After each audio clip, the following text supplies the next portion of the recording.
Toby, a very tense day. What is the latest?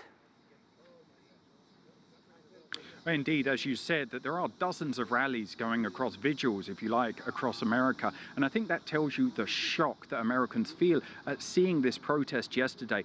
Not only was this gathering of far-right groups with Nazi insignias going through this town of Charlottesville, but that it would end in the death of a counter-protester when, as you said, a car drove into these pedestrians. The victim was Heather Heyer, 32 years old. And I think it tells you the level of emotion that's going on. One of her friends set up a GoFundMe.com page for her.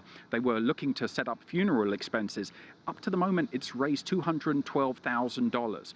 But this is what we saw earlier today. Your heart will be broken. Yeah. Your mind may be messed up. Yeah. You may question what you're going through. Yeah. An African-American church tries to bring a shattered city together. A day after, deadly clashes erupted at a gathering of white supremacists in Charlottesville, Virginia.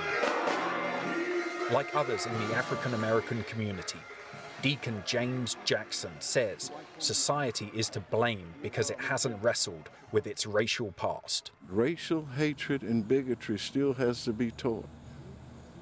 Children have to learn that, okay?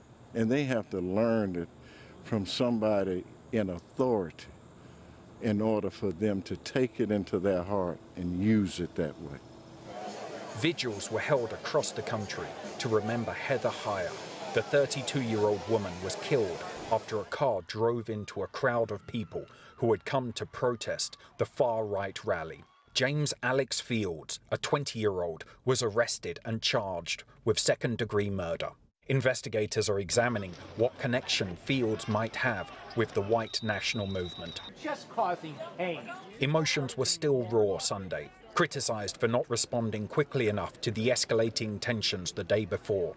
Authorities kept a watchful eye over the city. While there was almost no presence of the far right on the streets, strangers argued with each other about whether the extremists should have been allowed to gather in the first place. Shame!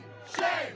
Shame! Jason Kessler, one of the organizers of the gathering which brought together the KKK, neo-Nazis and white supremacists, attempted to give a news conference. I got you.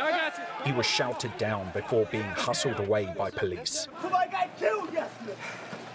I disavow any political violence, and what happened yesterday was tragic. Get back! The counter-protesters didn't let up. The center of the clash in Charlottesville is this statue of Robert E. Lee, a famous Confederate general during the American Civil War. Many want this statue removed. They say it represents a man who fought to defend slavery. Toby, will we know, do we know if there will be more protests like this in the days to come?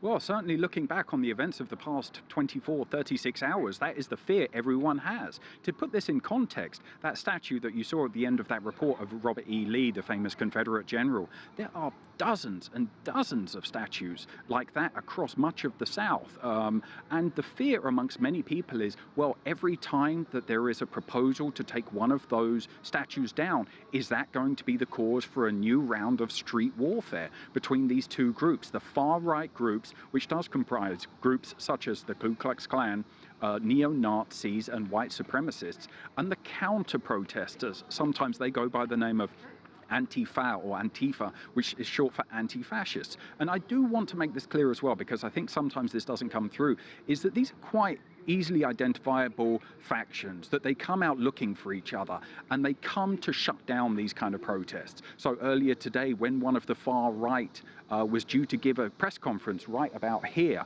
he turned up. There were dozens of counter-protesters ready and waiting for him. He took to the microphone and he started talking, and there was just constant shouts of like, shame, shame, shame. And as you saw in the package, he had to be escorted away. So the fear is amongst many people that we will see more of these protests. And I will say that in the year of 2017, we're seeing an increasing frequency of these types of protests. There were earlier rallies by the far right here in the city of Charlottesville in Virginia. There was clashes between what looked to be far right and counter-protesters in the University of Berkeley. And I think that ties into what feels like a polarized nation. It seems that there are two sides here, and this is also bleeding into regular politics.